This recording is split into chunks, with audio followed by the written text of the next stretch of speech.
Hola, somos los residentes de Medicina Familiar y Comunitaria del Centro de Salud El Cachorro y vamos a hablar sobre el manejo de la insuficiencia cardíaca en atención primaria. En esta diapositiva podemos ver el índice a seguir. Vamos a empezar con la epidemiología para conocer la magnitud del problema y una definición y conceptos básicos. Posteriormente pasaremos a la parte más práctica con el diagnóstico, la fisiopatología y el tratamiento. La incidencia total de la insuficiencia cardíaca está en aumento a causa del envejecimiento de la población, aunque sí es cierto que la incidencia ajustada por edad está disminuyendo a causa de un mejor abordaje de las enfermedades cardiovasculares. Actualmente la incidencia en Europa se sitúa en 3 por cada 1.000 personas al año en todos los grupos de edad y en 5 por cada 1.000 personas al año en adultos. La prevalencia se sitúa en un 1 a 2% de los adultos.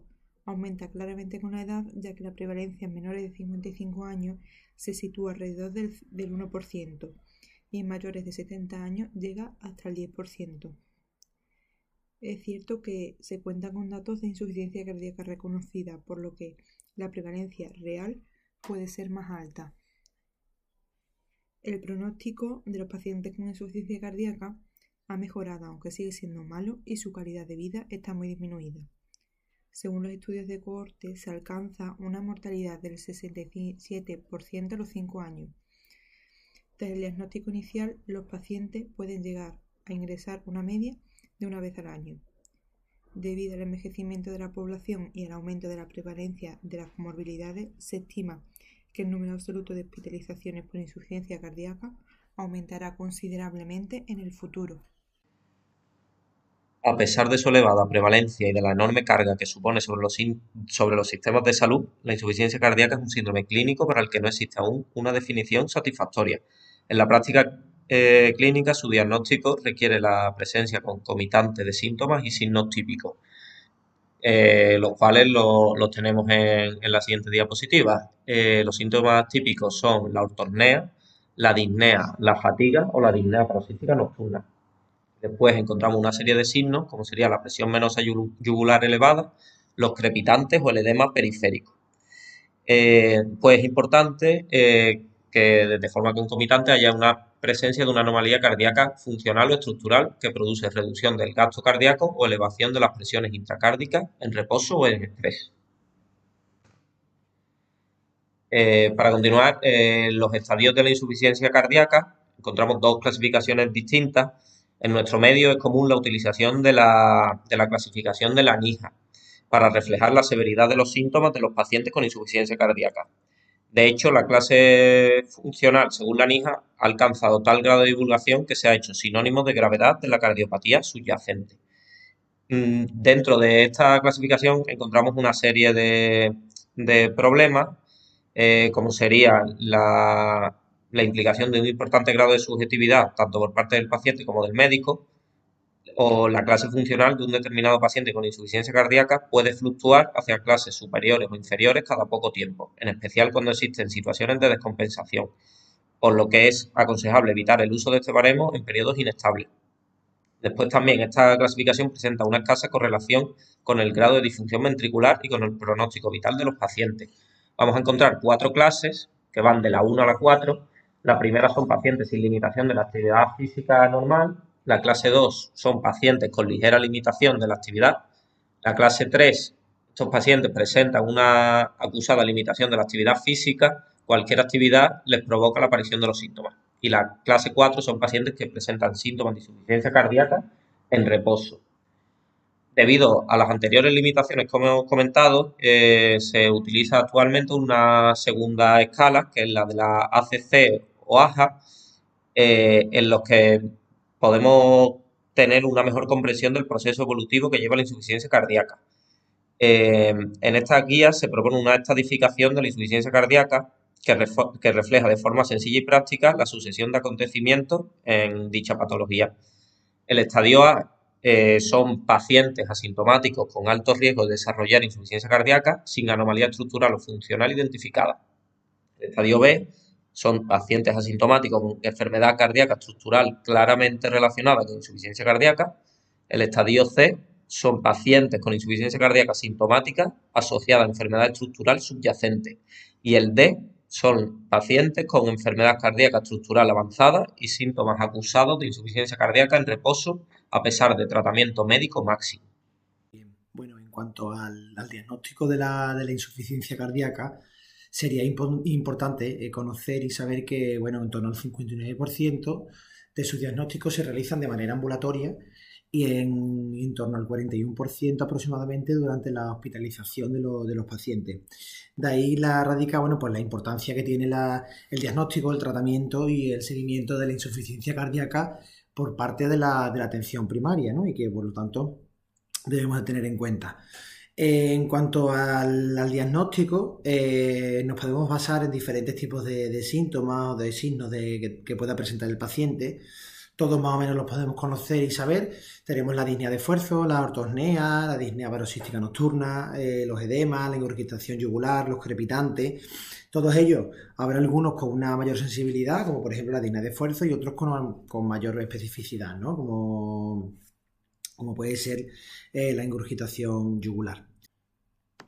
En cuanto al algoritmo diagnóstico de la insuficiencia cardíaca, debemos tener en primer lugar una sospecha de dicha enfermedad, pues cuando el paciente tenga una serie de factores de riesgo, que tenga una serie de signos y síntomas que a nosotros nos hagan sospechar también, y por supuesto apoyarnos también en pruebas complementarias, ¿no? Como por ejemplo sería un electro, ¿no?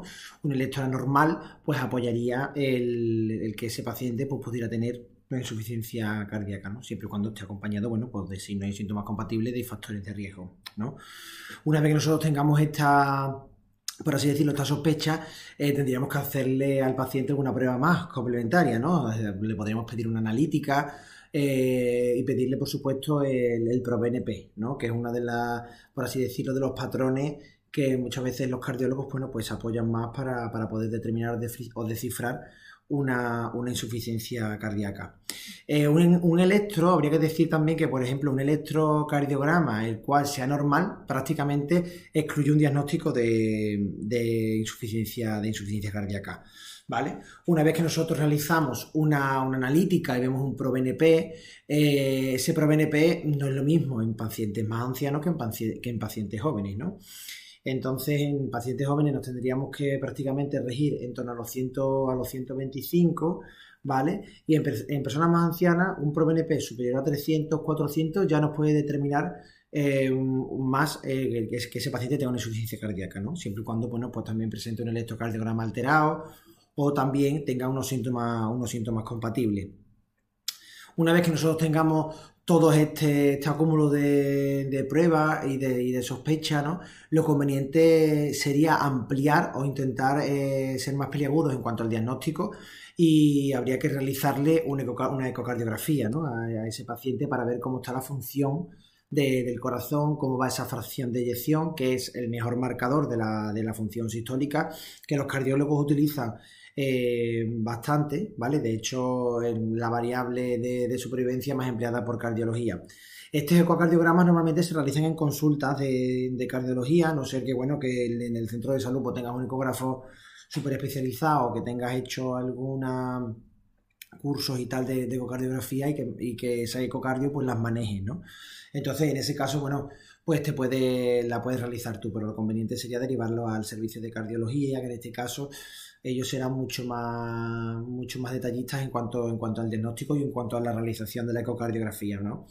Dentro de toda esta ecocardio, nosotros, por la fracción de eyección, podríamos determinar si esa insuficiencia cardíaca que presenta el paciente tiene una fracción de eyección reducida, que es cuando es inferior al 40%, levemente reducida, cuando está en torno al 41 y el 49%, y la fracción de eyección conservada, que en este caso sería cuando la fracción de eyección pues, sea superior al 50%, ¿vale? Siempre y cuando el ProBNP sea normal, tengamos un electrocardiograma normal, tengamos una ecocardiografía normal, en ese caso deberíamos de sospechar otro tipo de enfermedad o de afectación que pueda justificar pues, la clínica que nos ha comentado el paciente, ¿vale? Ya que una insuficiencia cardíaca seguramente no va a ser.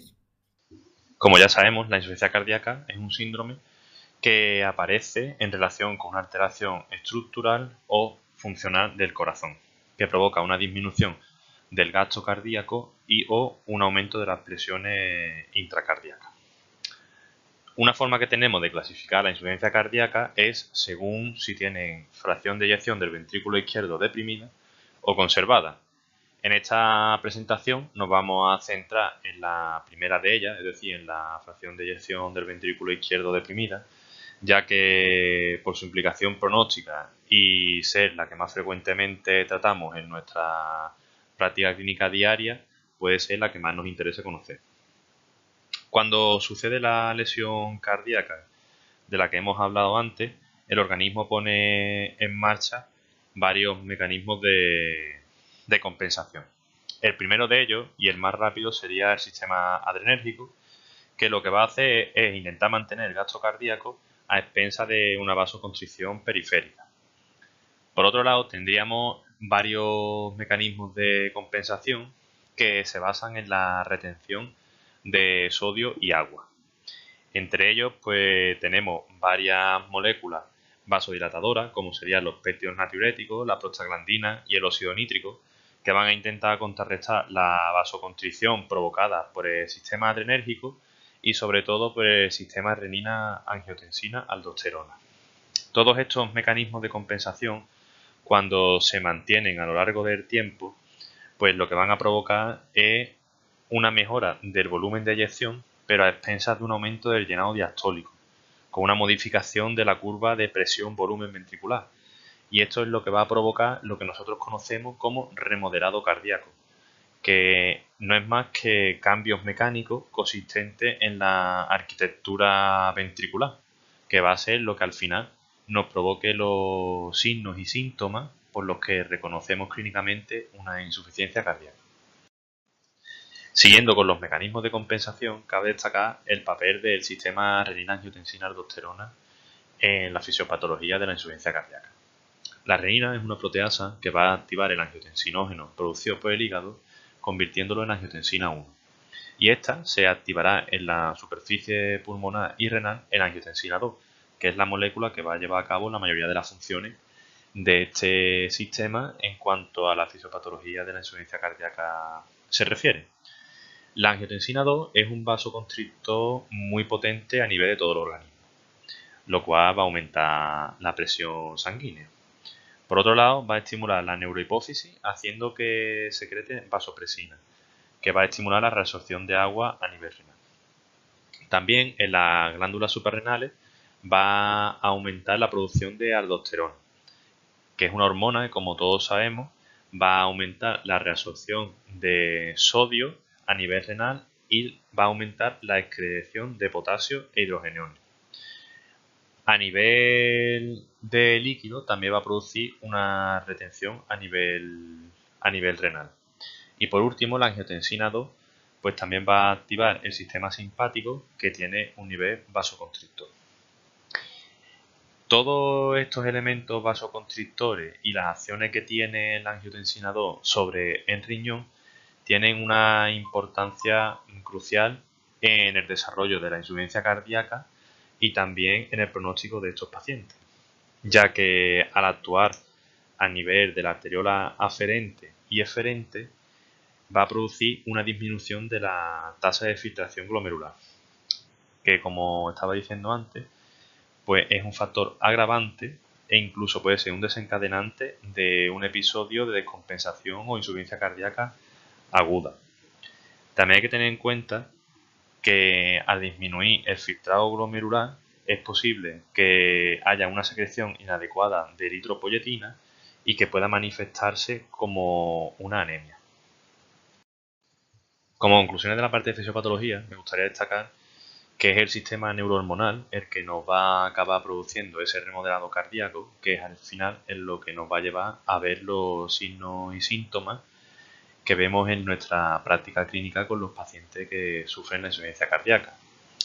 También cabe destacar que aunque la disfunción cardíaca en sí puede ser la parte más importante de este síndrome, no hay que dejar de un lado que otras anomalías como la de los vasos sanguíneos o mecanismos patológicos que afecten a otros órganos del cuerpo, pues desempeñan un papel crucial en el desarrollo de esta enfermedad.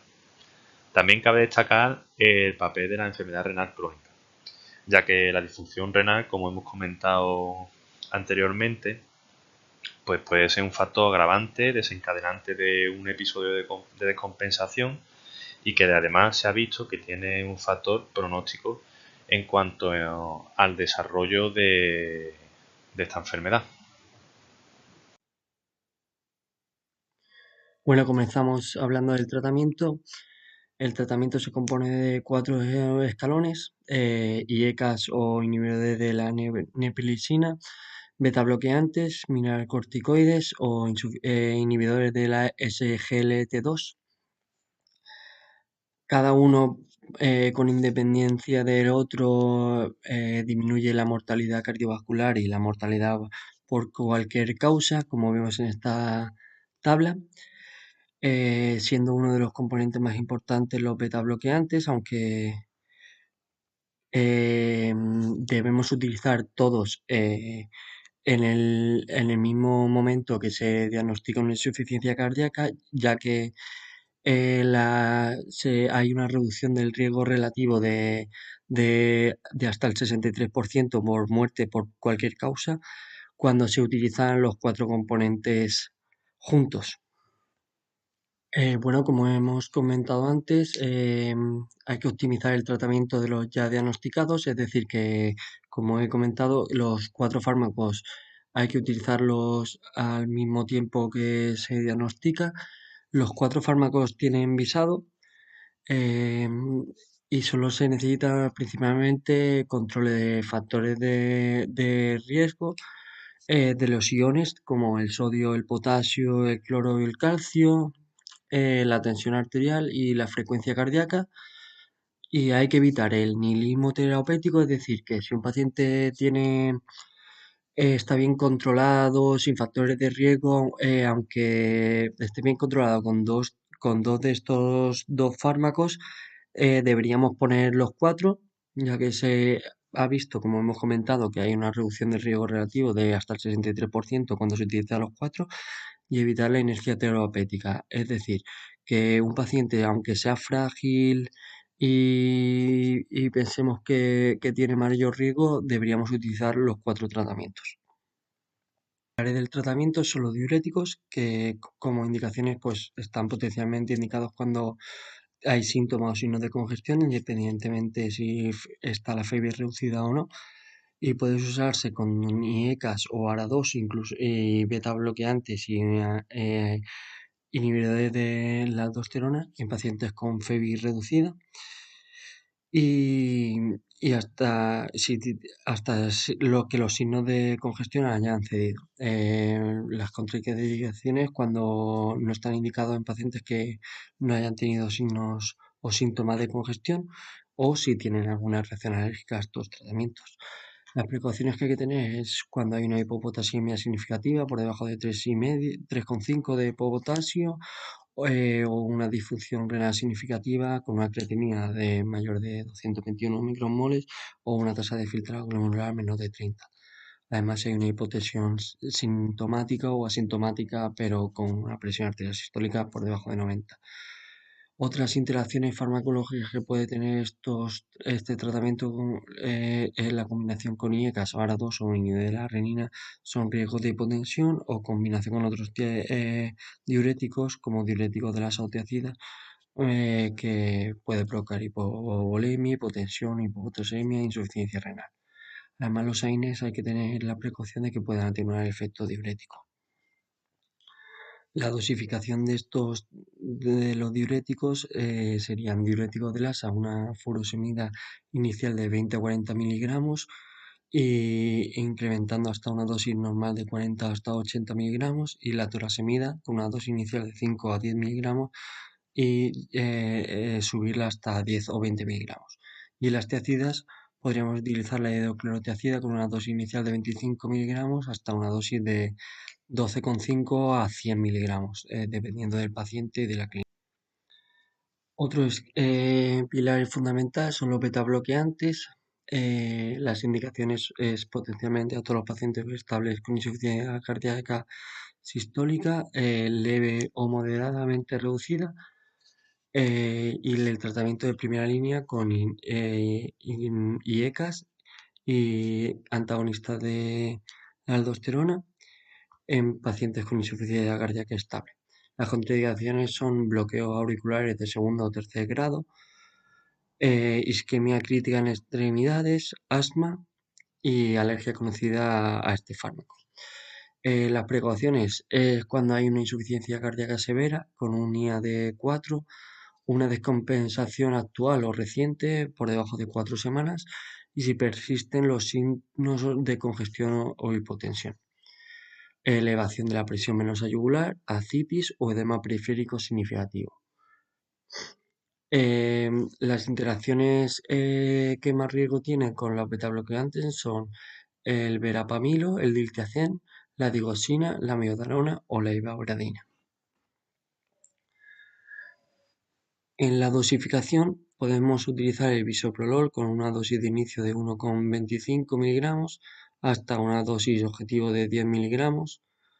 El carvedilol con una dosis inicial de 3,125 hasta una dosis de 25, el metoprolol con una dosis inicial de 12,5 o 25 hasta una dosis de 200 y el nebivolol con una dosis inicial de 1,25 y con una dosis objetivo de 10 miligramos. Los betabloqueantes se deben utilizar empezando con las dosis más bajas, doblar la dosis como mínimo en intervalos de cada 2 semanas y tratar de alcanzar la dosis objetivo o la máxima tolerada como hemos indicado antes. Y además hay que monitorizar la frecuencia cardíaca, la presión arterial y el estado clínico, tanto los signos o síntomas, especialmente lo de descongestión y el peso. Los inhibidores de la aldosterona podemos utilizar la esplenolona, la dosis inicial de 25 miligramos hasta una dosis objetivo de 50 miligramos o la espironolactona con una dosis inicio de 25 miligramos hasta una dosis de 50 miligramos. ¿Y cómo utilizar este tipo de tratamiento? Sería comprobar la función renal y los electrolitos, especialmente el sodio, aunque también el potasio y otros iones. Empezar por dosis bajas y considerar una titulación en 4 o 8 semanas y luego comprobar bioquímica tras 1 a 4 semanas tras el inicio. A partir de las 1 a 4 semanas, otra vez a las 8 y a las 12 semanas. Y cada 4 meses repetir una analítica. Si el potasio aumenta por encima de 5,5 o si la creatinina es superior a 2,5 o una tasa de filtrado glomerular por debajo de 30, hay que reducir la dosis a la mitad y monitorizar. Y si el potasio aumenta por encima de 6, la creatinina por encima de 3,5 o una tasa de filtrado glomerular por debajo de 20, quitar inmediatamente los inhibidores de la aldosterona. El sacubitril/valsartán tiene la indicación cuando tenemos una insuficiencia cardíaca con fiebre reducida por debajo de 40 y las contraindicaciones que tiene es cuando hay un angioedema en embarazadas, en una estenosis de la arteria renal bilateral, en la insuficiencia hepática grave o en la insuficiencia renal grave con un filtrado glomerular por debajo de 15.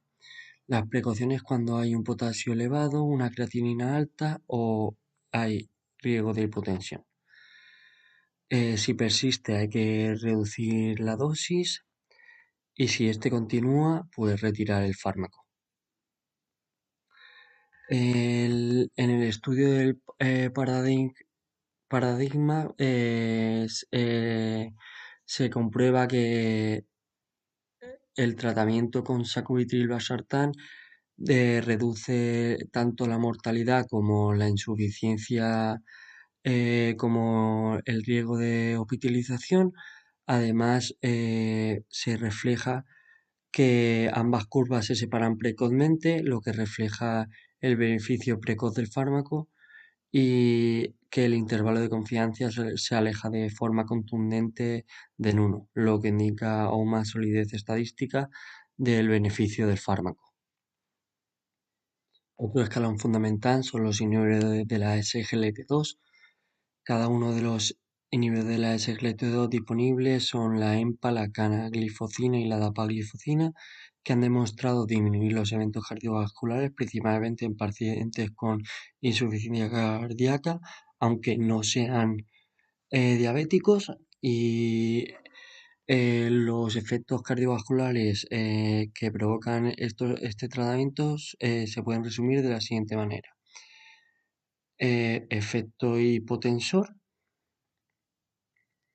efectos miocárdicos, efectos renales hemodinámicos y reducción de la microalbuminuria, efectos renales no hemodinámicos como efectos antiinflamatorios, efectos metabólicos no glucémicos y disminución de tejido adiposo, disminución de la hiposemia renal, aumento del hematocrito y la uricosuria. Esto se da porque el efecto hipotensor se da por una disminución de la precarga del ventrículo izquierdo debido a su efecto diurético y natriurético.